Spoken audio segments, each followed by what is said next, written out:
पितामह के प्रिय गुरु सदानंद योगी जी को नमन करती हूँ। महाअवतार बाबा को नमन करती हूँ।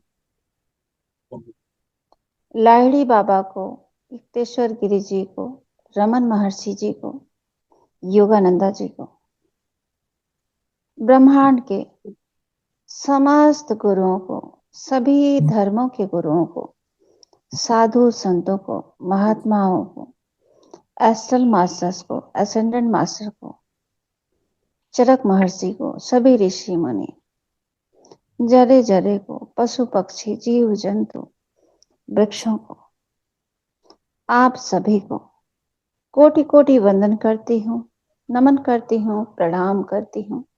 और आपका इस ध्यान साधना में, यूनिफाइड पुस्तक के स्वाध्याय में आपका आवाहन करती हूँ। आपकी उपस्थिति, आपके सानिध्य में इस ज्ञान को प्राप्त करना चाहती हूँ, अपने गुरु के सानिध्य में। हम भट्ट सर को नमन करते हैं, प्रणाम करते हैं। उनकी ऊर्जा से एकीकृत होकर के, बाबा जी की ऊर्जा से, यूनिवर्स से, सूर्य चंद्रमा ग्रह नक्षत्र तारों से, अग्नि देवता, जल देवता, वरुण देवता की चेतना को महसूस करते हुए, तुलसी माता, गौ माता, आप सभी को नमन करती हूँ, आवाहन करती हूँ। यहाँ बहुत बड़ी संख्या में, जिसकी गिनती ना हो सके, जिसे मेरी आंखें पूरा गिन ही ना सके, वो गिनती में भूल जाऊं, इतने सूक्ष्म और दैवी शक्तियां यहाँ उपस्थित हों। और आपके सानिध्य में, आप कृपा से माँ सरस्वती को नमन करती हूँ। इस व्यास गद्दी पे माँ भगवती श्री महासरस्वती ह्रीं ह्रीं ठ ठ स्वाहा। देवराबा बाबा को नमन करती हूँ, प्रेमानंद जी को नमन करती हूँ, काशी विश्वनाथ को, सभी तीर्थों के जल को नमन करती हूँ, माता पिता को, सभी जन्मों के गुरुओं को अभिनंदन करते हुए हम आज स्वाध्याय करेंगे, ध्यान करेंगे। उससे पहले जल चार्ज करेंगे, और जल पास में नहीं है तो कोई बात नहीं, क्योंकि हमारे शरीर के भीतर ही 70-72% जल है। स्वयं को ही चार्ज कर लेंगे। प्रार्थना करें, हे नारायण, आपका धन्यवाद करती हूँ। हर पल, हर क्षण आप हमारे साथ हो। आज का दिन हमारे लिए सर्वोत्तम और सर्वश्रेष्ठ दिन है। आज का दिन हमारे लिए सम्मान, प्रशंसा, गुडनेस, जैकपॉट से भरा हुआ दिन है। हे नारायण, हमारे भीतर असीम शांति है, संतोष है, करुणा है, जो सब दिया हुआ आपका प्रेम है। हमारे पास प्रचुर मात्रा में धन है, जिसका मैं बहुत अच्छे से सदुपयोग करती हूँ। और हमारे संपर्क में आने वाला प्रत्येक महात्मा, संत, व्यक्ति, मुनि, प्रत्येक जगह, परिस्थिति, वातावरण, यातायात, जन्म कुंडली, ब्रह्मांड, मौसम, पूरी कायनात, धन, सभी कुछ हमारे अनुकूल है। नारायण, आपकी असीम कृपा है। मैं भाग्यशाली हूँ। सर्वज्ञ बुद्धिमता देने के लिए आपकी असीम कृपा है। हे नारायण, आपकी कृपा से हमारा घर सुख, शांति, समृद्धि, सौभाग्य, वैभव से भरा हुआ है। मैं आपका धन्यवाद करता हूँ, मुझे स्वस्थ रहने के लिए, आजीवन स्वस्थ रहने के लिए जो आपने वरदान दिया है। मैं पूर्ण रूप से स्वस्थ हूँ।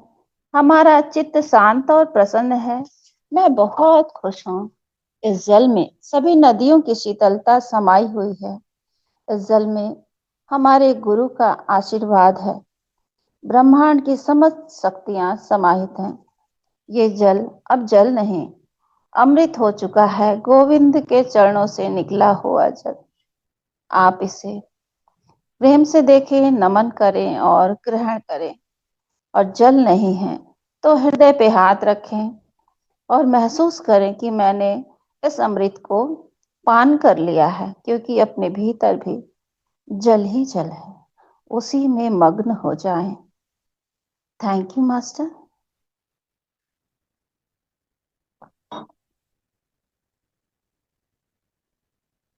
बाबा जी की चेतना से जुड़ते हुए हम सभी आज स्वाध्याय करने वाले हैं। ये जो यूनिफाइड पुस्तक है ब्रह्म ऋषि सुभाष पत्री जी को समर्पित है। वे आध्यात्मिक वैज्ञानिक स्वभाव वाले महान आध्यात्मिक मार्गदर्शक थे, जिन्होंने हमें हर किसी के जीवन में अनुभवों से सीखना बताया है। मैं आपको कोटि कोटि वंदन और नमन करती हूँ। बहुत आदर सत्कार से आपका आवाहन करती हूँ, पिरामिड का आवाहन करती हूँ कि एस्ट्रल गोल्डन पिरामिड हम सभी के ब्रह्म रंध्र के ऊपर स्थापित हो। आज हम एकीकृत का पाठ करेंगे। स्वाध्याय। ज्ञात मानव। इतिहास में इस प्रकार का पाठ्यक्रम पहले कभी उपलब्ध नहीं था। इसका मतलब यह नहीं है कि आत्मज्ञान के लिए कोई मार्ग ही उपलब्ध नहीं था। वे थे, हजारों में थे। वास्तव में पूर्ण मानवीय क्षमता को प्रकट करने के लिए इससे उत्तम अवसर पहले कभी नहीं रहा है। यह जानते हुए आज हम हृदय में केंद्रित होना पहला पाठ पढ़ेंगे। हृदय में केंद्रित होना मतलब मास्टर कैसे जानेंगे, कैसे महसूस होगा कि हृदय में कैसे केंद्रित होते? हृदय है कहाँ? हमारे भीतर। तो महसूस करने के लिए अपने नवजात शिशु का वो दिन याद करिए जिस दिन आपने गोद में लिया था उसे, उसकी उंगलियों को, उसके ओठों को, उसके पैर की उंगलियों को छुआ था, आपने चूमा था। आप हृदय से स्वयं केंद्रित हो जाएंगे। गुलाब की पंखुड़ियों को ध्यान से देखें, तितलियों को देखें। आपके भीतर प्रेम आ जाएगा और आप हृदय से जुड़ जाएंगे। हमें आज इस पाठ में हृदय से केंद्रित होना ही पाठ है। अब रॉजर लैंडफील्ड सर को मैं कोटि कोटि वंदन करती हूँ कि उन्होंने ये पुस्तक में जो अनमोल मोती पिरोया है, जिसे महाकाव्य बना दिया है, ग्रंथ बना दिया है। ये पतली सी पुस्तक देखने में है, परंतु ये महाकाव्य और ग्रंथ है। रॉजर सर को हम कोटि कोटि नमन करते हैं। आपकी चेतना से जुड़कर हम इस स्वाध्याय को आपकी चेतना से बस एक इंस्ट्रूमेंट की तरह से हम पढ़ रहे हैं। आप मुझे जो ज्ञान देना चाहते हैं बाबा जी, हम सब खुले दिल से, खुले मन से स्वीकार करने के लिए ओपन है। थैंक यू बाबा जी। आप अपनी कल्पना से कहीं अधिक सुंदर हैं। अब कहते हैं रॉजर सर कि बाबा जी बता रहे हैं तुम्हें, सुनो सुनो, आप अपनी कल्पना से कहीं अधिक सुंदर हैं। अरे बाबा, कितना सुंदर हम सोच सकते हैं। हमारी बुद्धि कितनी है, कितना सजा सकते हैं, कितनी डिग्रियां लाद सकते हैं, क्या क्या पहन सकते हैं, कहाँ खड़े हो सकते हैं, आकाश में चले जाएं, कहीं चले जाएं। वो कहते हैं बाबा जी कि तुम जितनी भी उड़ाने भर लो अपनी सुंदरता की, जितना भी सोचना चाहते हो वो सोच लो, परंतु तुम अपनी कल्पना से कहीं अधिक सुंदर हो। इन्होंने कहीं अधिक सुंदर पे जोर दिया है कि तुम अपनी कल्पना से कहीं अधिक सुंदर हो। आप पूरी तरह से खिले हुए स्वर्ग के फूल हैं। अब बाबा जी कहते हैं, रॉजर सर हमें बता रहे हैं कि तुम पूरी तरह से खिले हुए स्वर्ग के फूल हो। धरती के फूल भी नहीं कहा, कमल के फूल, गुलाब के फूल नहीं कहा, कहा कि तुम स्वर्ग के खिले हुए फूल हो। कितनी बड़ी बात कही। फिर भी किसी कारण से आप अपनी दिव्यता को नहीं समझते हैं, क्योंकि हमें ज्ञान ही नहीं है, हमें बताया ही नहीं गया। हमारा ध्यान हमेशा कमियों पे ही रहा है। अगर शीशा में चेहरा देखें तो कहेंगे अरे गाल पे एक फुंसी निकल आया।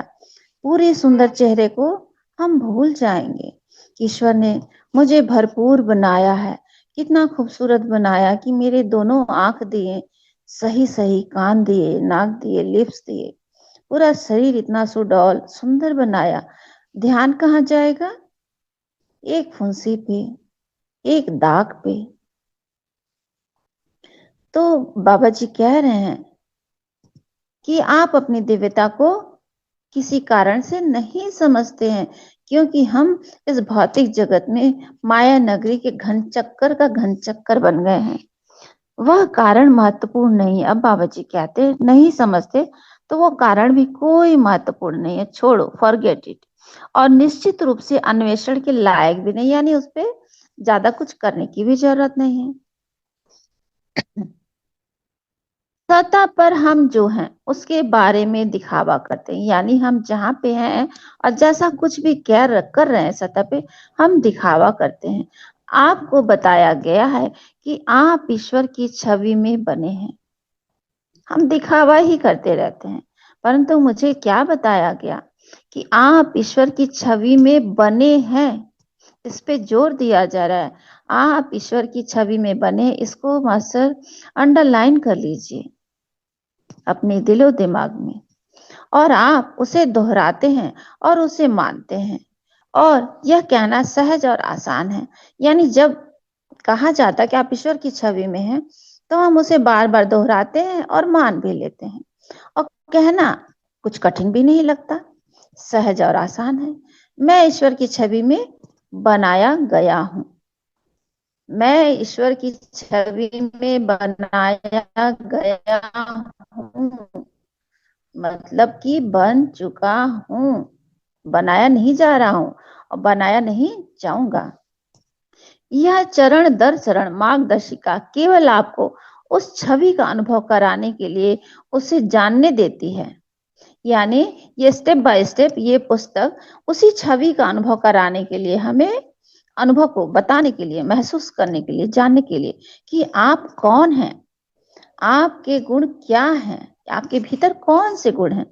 परमेश्वर की छवि में बने किसी व्यक्ति का जीवन क्या है, यानी यदि कोई कहे कि मैं परमेश्वर की छवि में, तो उसके अंदर कौन कौन सी क्वालिटी होनी चाहिए। इन प्रश्नों के उत्तर इस पाठ्यक्रम के अनुभव से प्राप्त होंगे। यानी जब हम इस पुस्तक को स्टेप बाय स्टेप पढ़ेंगे, तब इसका उत्तर हमें स्वतः ही मिलने लगेगा। लेकिन कब? जब हम इसे समय देंगे और पढ़ेंगे, यानी एक चैप्टर को 7 दिन पढ़ेंगे, और अगर वो मेरे भीतर नहीं उतरा तो उससे भी ज्यादा पढ़ेंगे, तब हम इस अनुभव को प्राप्त करेंगे कि पाठ्यक्रम जो कहता है, हमें कहना चाहता है, बताना चाहता है कि तुम ईश्वर की छवि में बन चुके हो, तो वो महसूसियत हमें तब महसूस होगी।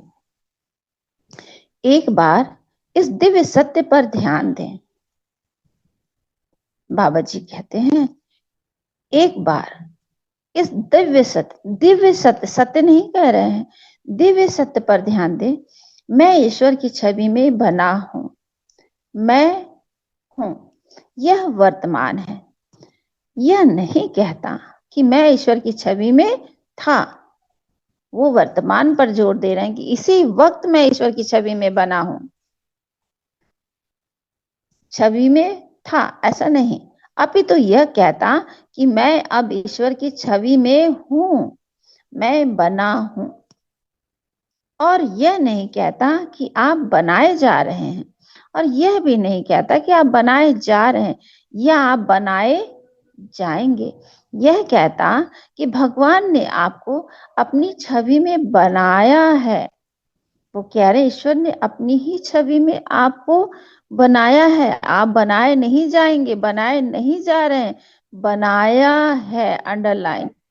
सृजन पूरा हो गया, यानी ये कार्य हो चुका है, सृजन बनाया जा चुका है, सृजन पूरा हो गया है। आप पूरी तरह से बने हैं। अब आप पूरी तरह से भगवान की छवि में बन चुके हैं। आप ऐसा कुछ भी नहीं कर सकते जिससे इस बुनियादी सत्य को कभी बदला जा सका है। यानी आप कुछ भी करें, कुछ भी करना चाहते हैं तो वो कर नहीं सकते, क्योंकि ये बुनियादी सत्य है कि मैं ईश्वर की छवि में हूं। इसे कोई भी बदल नहीं सकता, या कभी बदला जा सकेगा ऐसा भी नहीं, कुछ भी नहीं। यही इस पाठ्यक्रम की कुंजी है, यानी इस पहले पाठ की हृदय में केंद्रित होना, इसकी यही चाबी है। यह आपको कुछ नहीं सिखाता, क्योंकि आप पहले से ही सब कुछ हैं। यह पाठ्यक्रम आपको कुछ भी नहीं सिखाता, क्योंकि सब कुछ आप पहले से ही हैं। यह आपको कहीं भी विकसित होने में मदद नहीं करता, क्योंकि आप अब पहले से ही पूरी तरह से विकसित हो चुके हैं। परंतु यह आपकी सोच में थोड़ा सा सुधार अवश्य लाता है। यह आपके लिए अपने सच्चे स्वरूप का अनुभव लाता है। अब मास्टर यहाँ कह रहे हैं कि आप पहले से ही विकसित हैं। यह आप में कोई सुधार नहीं लाता, परंतु थोड़ा सा सुधार अवश्य लाता है, क्योंकि जो हमारी पर डस्ट चढ़ गई है परत दर परत, तो जब हम इसे पढ़ेंगे, अनुभव करेंगे, मनन करेंगे, अपने भीतर उतारेंगे, तो मेरे भीतर सुधार अवश्य होगा। यह आपके लिए सच्चे स्वरूप का अनुभव लाता है। फिर जब हम ऐसा करते रहेंगे, सतत प्रयास करेंगे, तो हमारे सच्चे स्वरूप का अनुभव पढ़ते पढ़ते ये पुस्तक हमें देगा। परमेश्वर की छवि में बने होने का अर्थ खो देने का एक कारण यह है कि परमेश्वर ने जो बनाया है, आप उसका एक बहुत छोटा सा हिस्सा उपयोग कर रहे हैं। अब यहाँ बता रहे हैं मास्टर कि परमेश्वर की छवि में अर्थ खो देने का एक कारण ये भी है कि परमेश्वर ने जो इस सृष्टि में बनाया है, जो बहुतायत में दिया है, आप उसका बहुत छोटा सा हिस्सा उपयोग कर रहे हैं। जबकि आपके पास फ्लड लाइट है, तो अंधेरे में केवल एक मोमबत्ती का उपयोग क्यों करें? यानी कृत्रिम रोशनी आपके पास, आप बृहद रूप से सब कुछ आपके पास है, फिर भी आप एक मोमबत्ती का इस्तेमाल कर रहे हैं। आपका सुंदर अविश्वसनीय शरीर, क्या कह रहे हैं, आपका सुंदर और अविश्वसनीय शरीर केवल एक हिमशैल शिखर के समान है, एक शिखर से भी कम। आपकी दृष्टि, आपका स्पर्श, देखना, छूना, श्रवण, सुनना, स्वाद जो हम जिह्वा से लेते हैं, और गंध जो हमें पता चलता है नाक से गंध, आपकी रचना का केवल सबसे छोटा सा हिस्सा ही प्रकट होता है। परंतु मास्टर यहाँ बता रहे हैं कि ये सब बहुत छोटा सा हिस्सा है, यानी ये हमारे बुद्धिमत्ता का, हमारे ज्ञान का, हम ईश्वरीय गुणों का ये कुछ भी नहीं है, बहुत छोटा सा ट्रेलर है।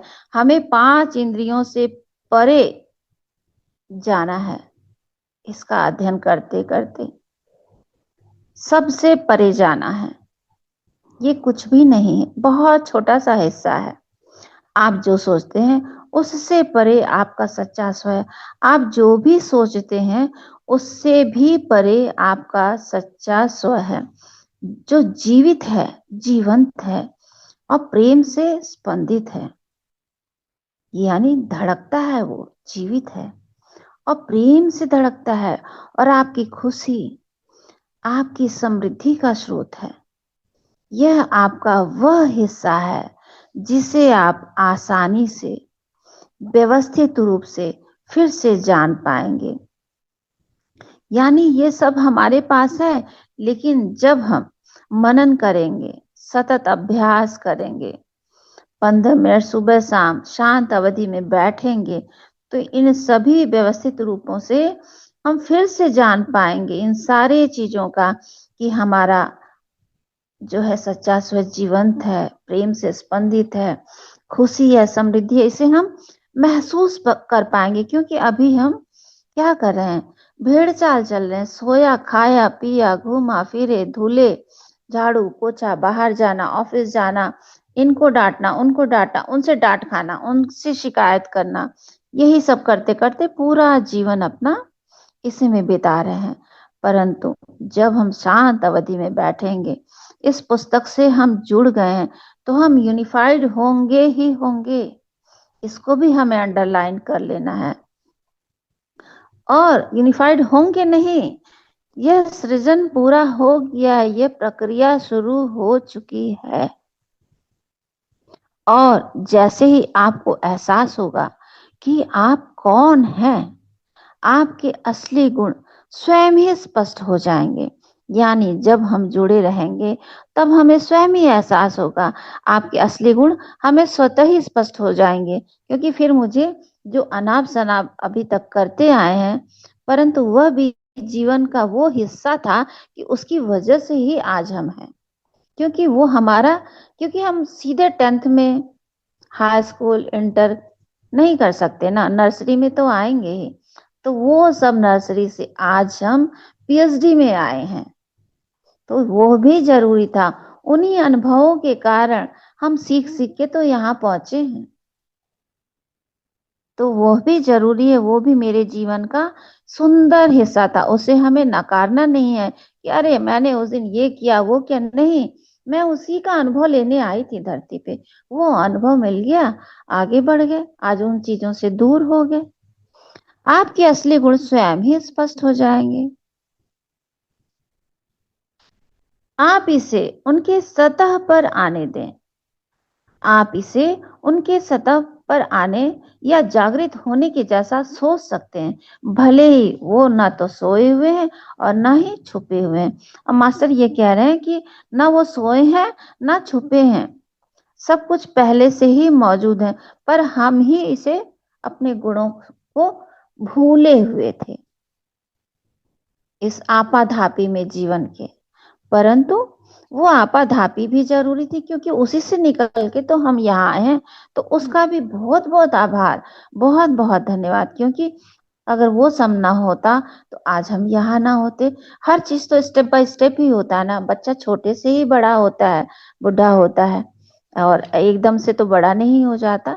तो सारी चीजें प्रकृति में स्टेप बाय स्टेप ही होती हैं। तो हर उन लम्हों को नमन है जो भी हमने बिताया और जिसके साथ भी बिताया, क्योंकि वह सब हमारे सीखने और अनुभव की प्रक्रिया में ही शामिल है। वे गुण क्या हैं? थोड़ा सोचें कि आप ईश्वर के क्या गुण बताएंगे। अब यहाँ मास्टर कह रहे हैं कि थोड़ा सोचें, आप ईश्वर के क्या गुण बताएंगे। अब बिना शील या नम्रता या संकोच के उन गुणों को अपने आप को दें, वे आपके भी हैं। ईश्वर ने आपको वही गुण दिए हैं जो स्वयं उसमें है, आप उसकी छवि में बने हैं।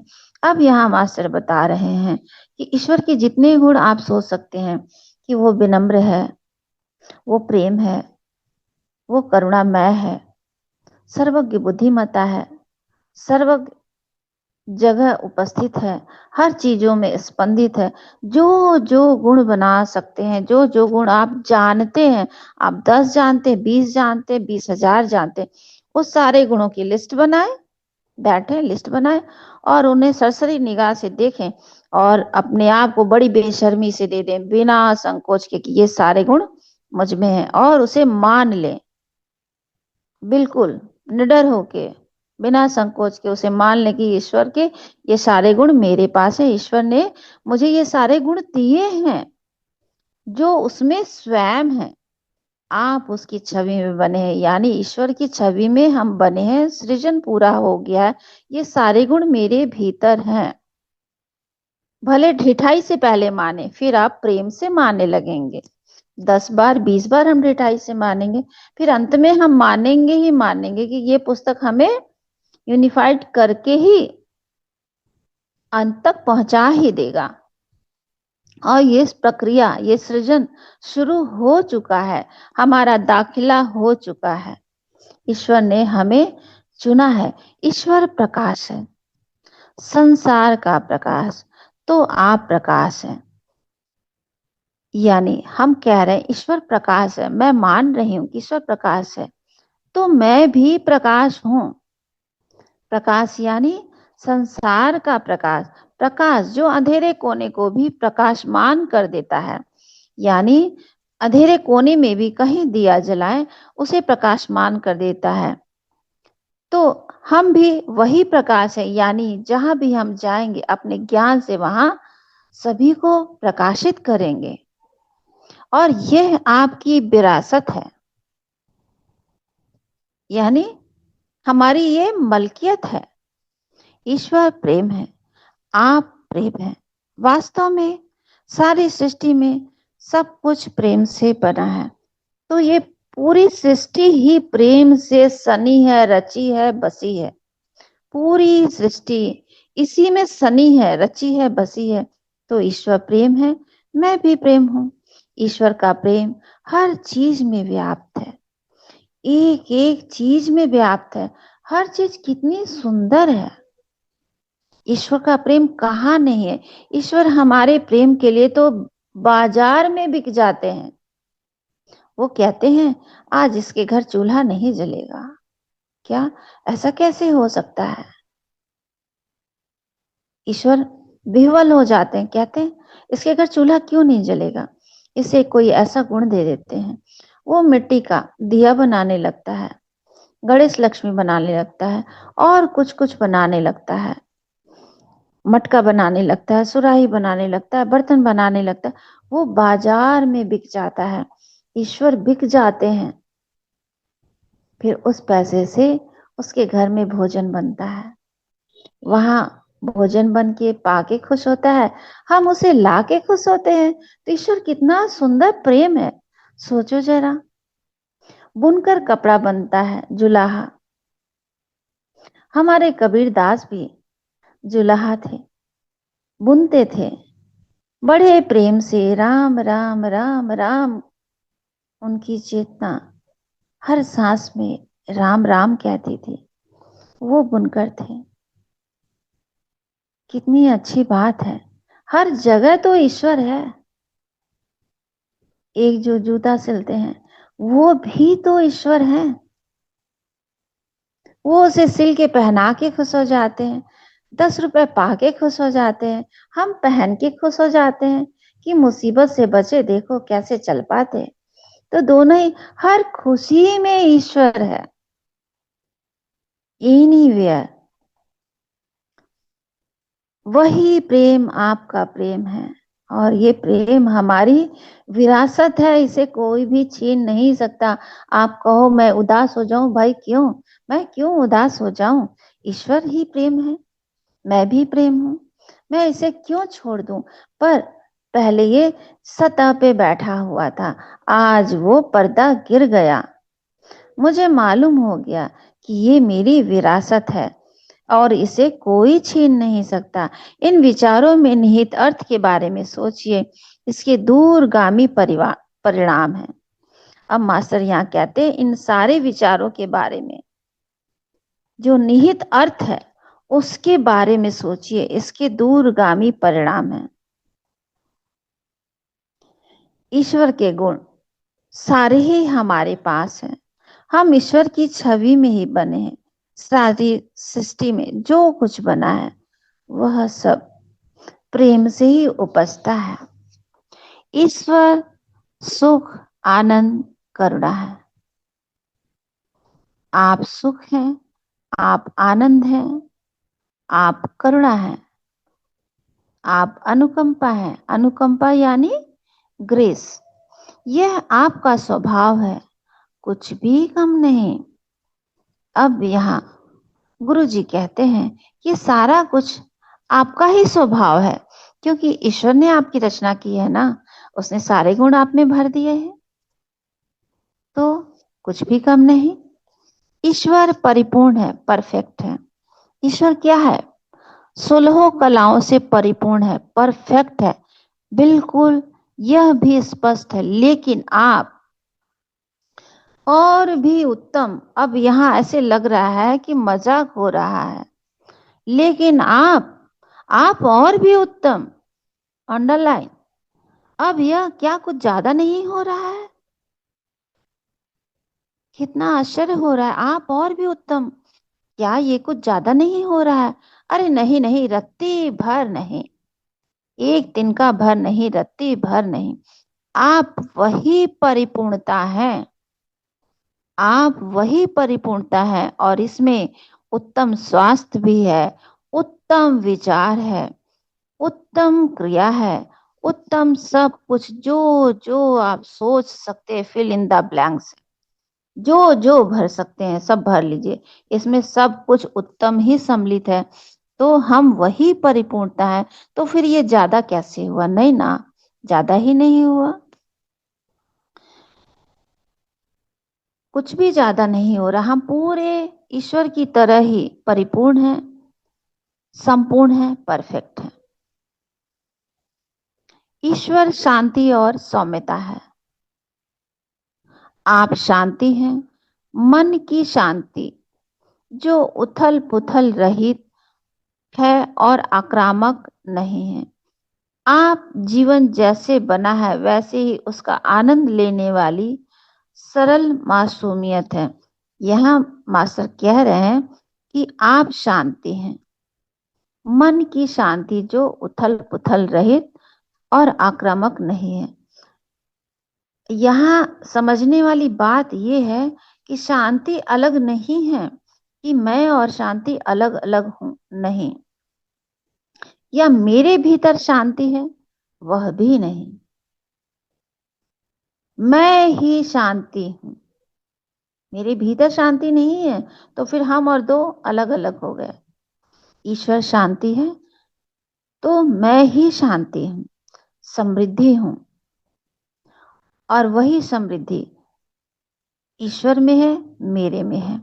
सभी इच्छाओं और जरूरतों को पूरा करने के लिए प्रकृति की समस्त शक्तियां आपकी हैं, यानी हमारी इच्छाओं को, हमारी कामनाओं को, हमारी जरूरतों की समस्त शक्तियां जो प्रकृति में है, वो सब हमारी हैं, वो हमें पूरा कर रही हैं, दे रही हैं, प्रदान कर रही हैं, और ये सब हमारी विरासत है। प्रेम, आनंद, प्रकाश, शांति और ईश्वर की अन्य सभी सभी गुणों वाले अपने संपूर्ण स्व के माध्यम से काम करना ही कुंजी है। यानी हमें अपने हायर सेल्फ के साथ एकजुट, यूनिफाइड होके इन सभी गुणों को अपने भीतर महसूस करना है कि मैं ही हूं, ऐसा ही जैसा ईश्वर है वैसा मैं हूं। ईश्वर के भीतर जो गुण है वो सब मेरे भीतर मौजूद है, जिंदा है, स्पंदन कर रहा है, जीवंत है, क्योंकि ईश्वर की छवि में बनी हूं। ईश्वर ने मुझे बनाया है, ईश्वर ने मुझे यहाँ कुछ अनुभव के लिए भेजा है, अपना दूत बनाकर। ये ईश्वर के गुण की एक झलक मात्र है। अब यह मास्टर कह रहे हैं, ये जो थोड़ा सा बताया ना, ये सब ईश्वर के गुणों की केवल झलक मात्र है। आप निश्चित रूप से इस सूची को 10 गुना बढ़ा सकते हैं। प्रत्येक उदाहरण में उसके गुण आपके भी हैं, यानी जितनी भी बड़ी सूची लंबी बना ले, वो सारे गुण आपके भी हैं। जब आप एकीकृत होते हैं तो आप उसके सभी गुणों को प्रदर्शित करते हैं। एकीकृत होते हैं तो इसका क्या मतलब मास्टर? इसका मतलब ये है, जब हम ईश्वरीय गुणों से जुड़े हुए होते हैं तब उसके सभी गुणों को हम प्रदर्शित करते हैं। तो जब हम ईश्वरीय गुणों से जुड़े होंगे तो हम झगड़ा नहीं करेंगे, प्रेम से रहेंगे, आनंद से रहेंगे, मिल के रहेंगे, क्योंकि ईश्वर प्रेम है। ध्यान करेंगे, वो भी ईश्वर का गुण है, ध्यान से ज्ञान आता है। और जब हम कुछ गड़बड़ करते हैं तो गड़बड़ कब करते हैं? जब हम ईश्वरीय गुणों से दूर हो जाते हैं। तो यहाँ समझना ये है कि हमें हमेशा अवेयरनेस में रहना, यानी ईश्वरीय गुणों के साथ ही हमें उठना बैठना, चलना फिरना, अपना हर कार्य करना है। और गलती से अगर चूक हो जाए भौतिक जगत में भाई, कि हमने फ्री विल इस्तेमाल कर लिया और कुछ तो गड़बड़ कर दिया, तो तुरंत हमें महसूस हो जाए कि हाँ मैं दूर हो गया था, तब ये बात हो गई, फिर से ईश्वरीय गुणों से जुड़े, कुछ सेकंड के लिए शांत हो जाएं और प्रार्थना करें कि मैं सभी ईश्वरीय गुणों से जुड़ा हूँ। मेरे ईश्वर, मेरे प्रिय, मेरे निर्माता, आपकी छवि में बनाने के लिए मुझे अपने आप को, आपने सारे ही गुण मुझे दिए, इसके लिए मैं धन्यवाद करती हूँ। आप तुरंत ईश्वरीय गुणों से जुड़ जाएंगे। एकीकृत होने का यह पहला पाठ आपके मन को आसानी से यह बताने के लिए डिजाइन किया गया है कि क्योंकि भगवान ने आपको अपनी छवि में बनाया है। अब मास्टर यहाँ बता रहे हैं, यह एकीकृत का पहला पाठ आपके मन को आसानी से बताने के लिए ही डिजाइन किया गया है कि आप भगवान की छवि में बनाए गए हैं। आप अपने संपूर्ण स्व के साथ एकजुट होने की इच्छा रखते हैं।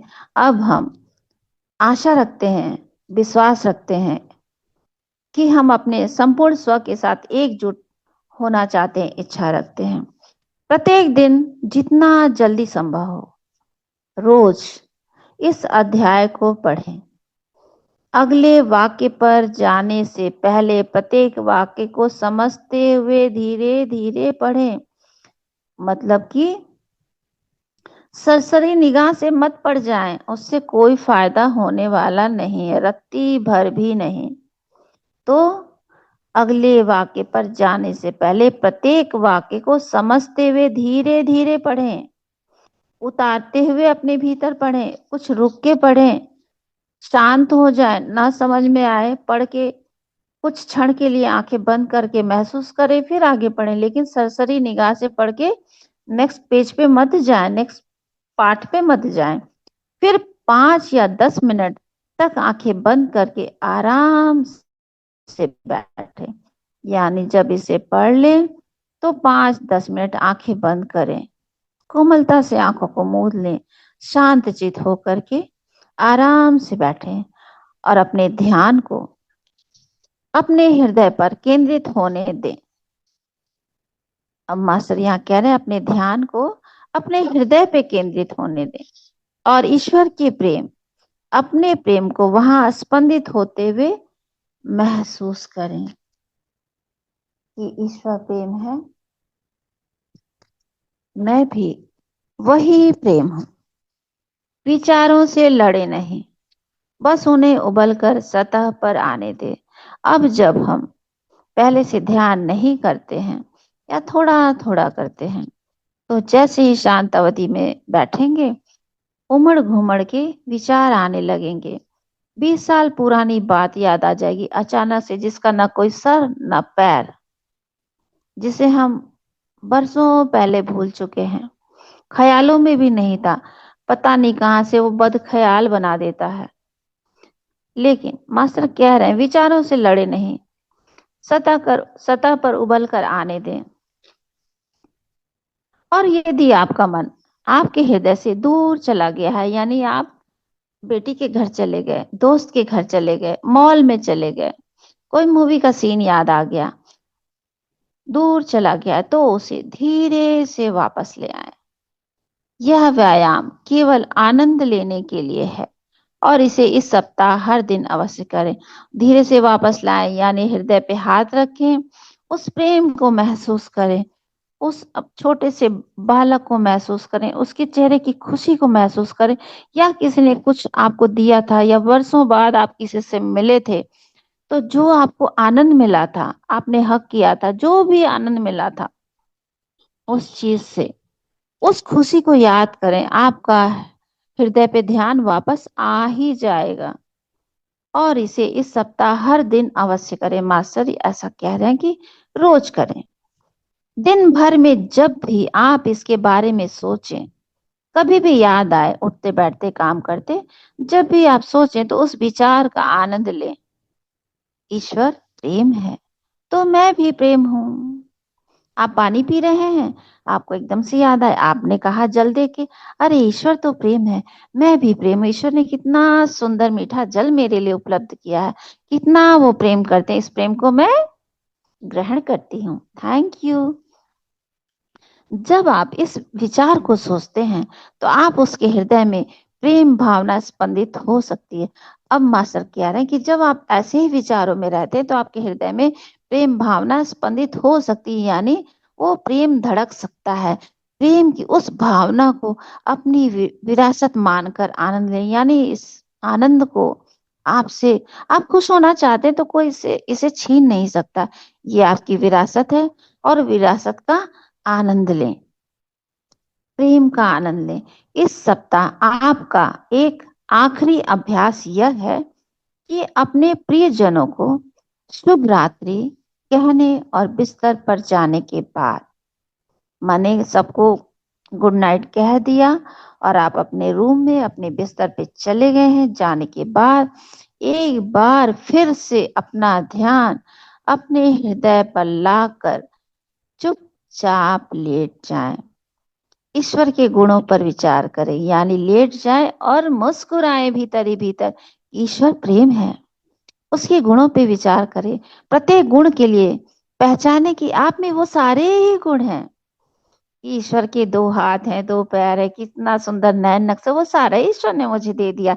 मैं कितना सुंदर से चल पाती हूँ, गाना गा पाती हूँ, डांस कर पाती हूँ, पर ईश्वर के पास तो न जाने कितने गुण है भाई। वो सारा ईश्वर ने मुझे दे दिया है और मैं उन्हीं गुणों को सोचते सोचते आप मास्टर सो जाएं। भले ही आपको ये बेतुका लगे, लेकिन आप जरूर करें और करते रहें। फिर चुपचाप मन में ईश्वर को अपने गुणों का विचार रख करके सो जाएं और मन में सोचें कि इस अनुपम उपहार देने के लिए मेरे हृदय से बहुत बहुत धन्यवाद प्रार्थना मैं आपको अर्पण करती हूँ। आपके प्रेम के लिए, स्पंदन को महसूस कराने के लिए, इतना सुंदर मेरा मेरी आत्मा का रथ देने के लिए। ये शरीर हमारी आत्मा का रथ ही तो है। इतना सुंदर रथ देने के लिए, इतना सारा प्रेम देने के लिए, सौभाग्य देने के लिए, भरा पूरा परिवार देने के लिए, सब कुछ देने के लिए, उगता हुआ सूरज देखने के लिए, चांद देखने के लिए, सितारों को देखने के लिए, जलता दीपक देखने के लिए, ये सब ईश्वर का उपहार ही तो है। पुस्तक को पढ़ने के लिए, शाम को बत्ती जलाना, दिया जलाना, लाइट जलाना, कितना आनंद है। दिवाली में इतनी ही रोशनी करते हैं, अयोध्या में कितने दीपक जलते हैं, दीपक से ही राम राम लिखा रहता है। उस आनंद को अनुभव करें। शिव जी पे जल चढ़ाया जा रहा है, वो जल आ रहा है, हम आचमन कर रहे हैं। ये सब ईश्वर की कृपा को महसूस करते करते और खुशी मन से सो जाएं, और उसी खुशी मन से जैसे सोएंगे और आप वैसे ही प्रातः को उठेंगे। और प्रातः उठेंगे फिर से उन्हें नमन करें कि आज सुंदर का सूर्य प्रकाश दिखाने के लिए, आज का दिन देने के लिए, बोनस देने के लिए बहुत धन्यवाद करता हूँ। क्योंकि बहुत लोग तो रात को सोए और सुबह उठे ही नहीं भाई। बहुत लोग सोए हमारी ही तरह, हम उठे, लेकिन बहुत लोग नहीं उठे। और उससे भी खुशी की बात, हमारे परिवार में सभी सो के उठे, सभी ठीक हैं। इस आनंद को देने के लिए बहुत थैंक यू, बहुत थैंक यू। और आज का ये स्वाध्याय हमारा संपूर्ण हुआ और हम सब अब 20-25 मिनट ध्यान कर लेते हैं। Thank you master. हम सब बाबा जी की चेतना से जुड़कर ध्यान करेंगे। आनापानसति ध्यान करेंगे, लेकिन ये ध्यान गहरा नहीं होना चाहिए कि आप कहीं और ही चले गए। अवेयरनेस में ध्यान करना है, शांत अवधि में बैठना है कुछ पल और ध्यान करना है, और ईश्वर के सारे गुण को अपने भीतर महसूस करना, इसलिए अवेयरनेस में रहना है। अगर कोई मास्टर हल्की सी म्यूजिक लगा सके तो अच्छी बात है, और नहीं लग सकता है तो कोई बात नहीं।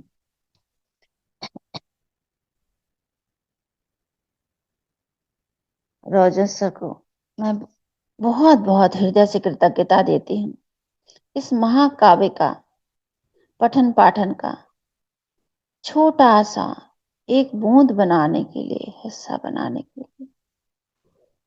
भट्ट सर को नमन करती हूँ।